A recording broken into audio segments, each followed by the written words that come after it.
Yeah, there was, and there was two scenes in particular, and it had nothing to do with me.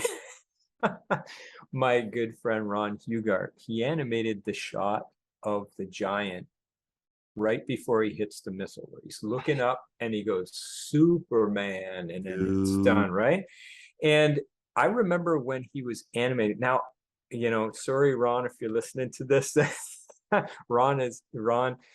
It was a super simple shot in animation. It was, it was essentially a couple of poses of him just drifting into this thing. Now, the key comes in the expression, because they had to do some work with that giant to get expressions to read. You're working with this mechanical way of the way the giant was designed, because he's a robot, right?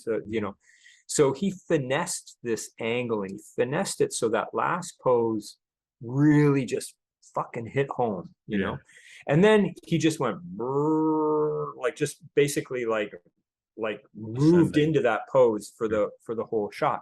It was really simple shot, but holy cow, that is over all the years, anyone says anything about the Iron Giant, they always mention that shot. It's like the shot that hits everybody, and It makes me cry emotionally. every single time. It makes me Yeah, cry every and single time. so, like, I it says something to me in that it's like, it's not always the complicated stuff that does it. It's not always the worked over, slaved over this beautiful thing I created for you. No, it's the moment. It's knowing when to just hit the one pose and keep everything simple. It's where it lands in the story. It's all the work that the story and the movie has done correctly up to that point, so that it brings you there emotionally, and then boom, it hits. So that was a real kind of, well, not an eye-opener, but it was it really told me something. Now, the other shot is almost the opposite of that. And so Ron Hugart did that shot. Steve Markowski, who was the supervising animator on The Giant, and I believe he won the Annie Award for that. He deserved it.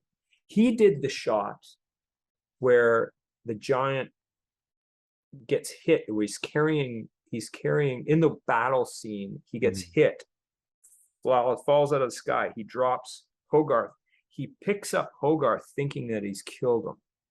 So there's a shot where the giant is, I believe he's like kneeling down in the snow, and he goes to like pick up Hogarth, and he's shaking, and he's starting to cry, and all this emotion is coming out of the robot.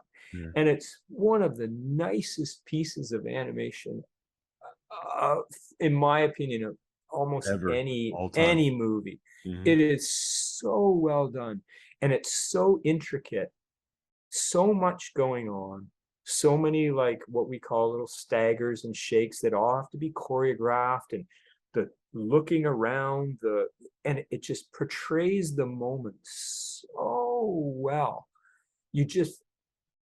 It's like you really, really sense the feel of it. And again, it's because, all the stuff you've seen in the movie up to that point, that whole business, then when they're in the forest earlier with the dead deer, Yeah. and all that stuff comes, and you can just feel it coming through the giant. You can feel it coming off the screen. Totally opposite type of shot, like so much work going into animating all those tiny little movements and choreographing them all so they all work, in the right way. And then he gets blasted from behind by the you know the Right. fire. So that